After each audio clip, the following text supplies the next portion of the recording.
My family ignored my fiancé and I on a trip that was supposed to be about us. I'm a 25M and my fiancé is a 24F. I have 3 older siblings, all of which are married, and 2 of which have very young kids.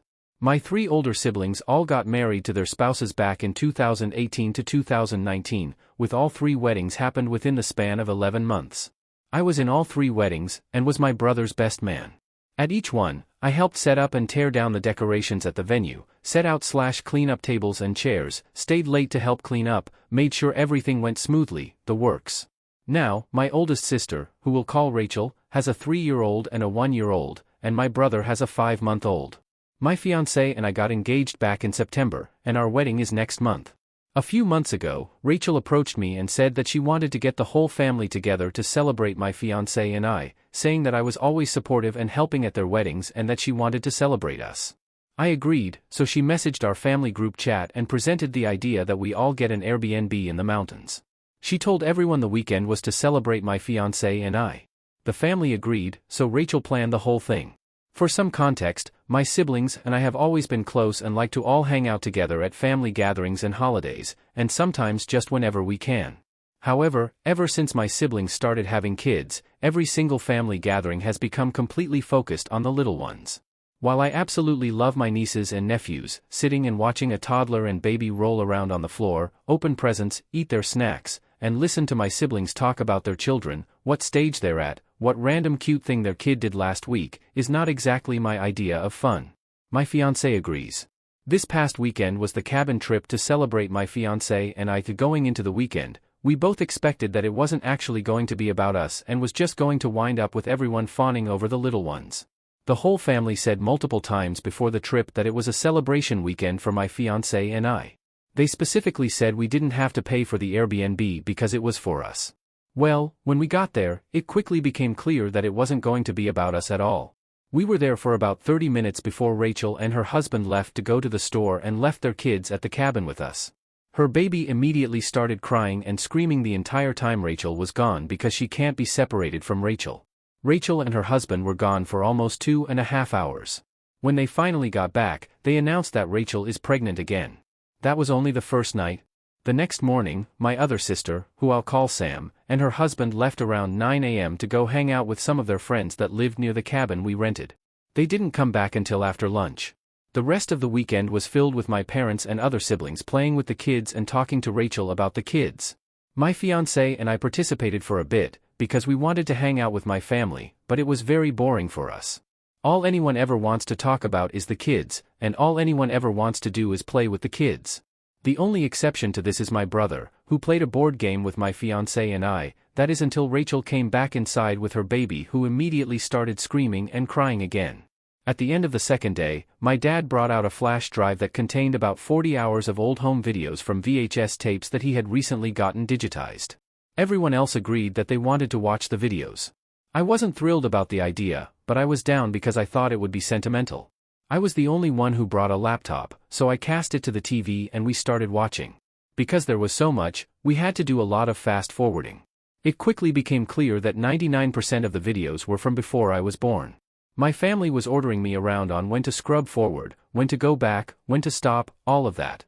I offered several times to let someone else control it, but they kept saying things like, "You just want to skip to the parts you're in," which wasn't the case at all.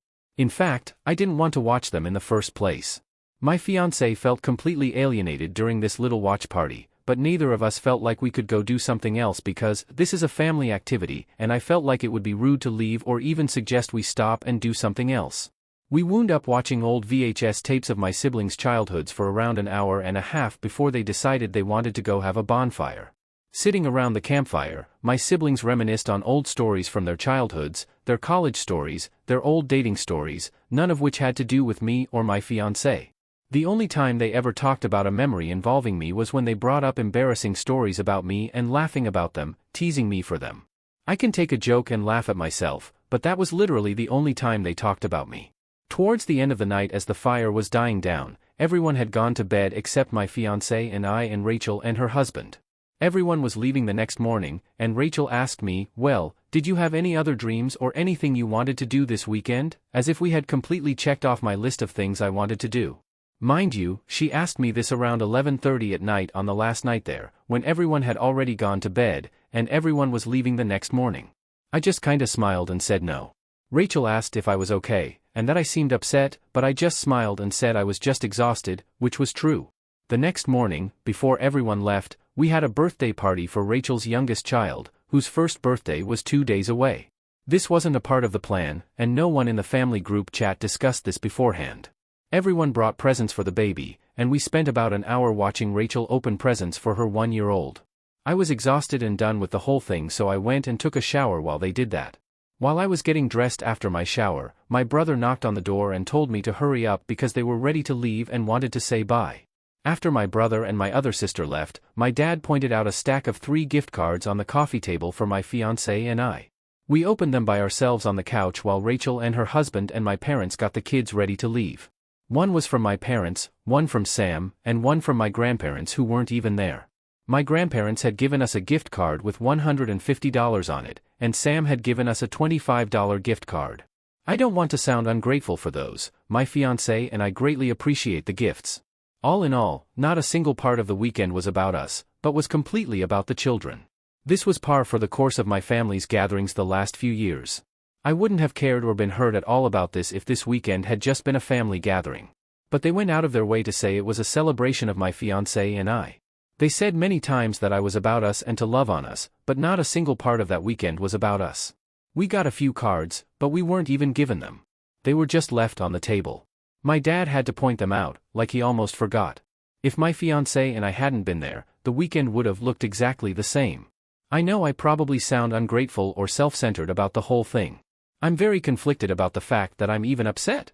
But they literally said, several times, that the whole point of this trip was to celebrate my fiancé and I and be about us.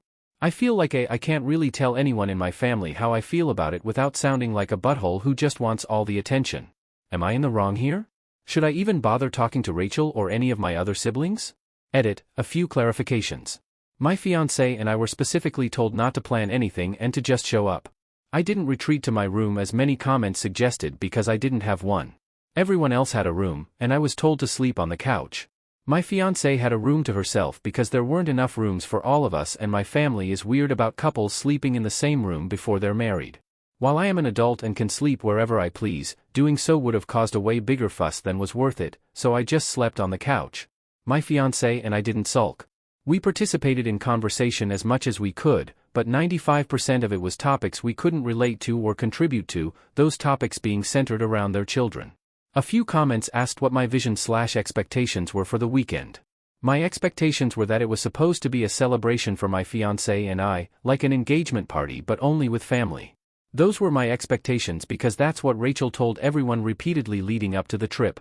I didn't have a checklist of events/activities/conversations that I wanted to happen in order to feel celebrated.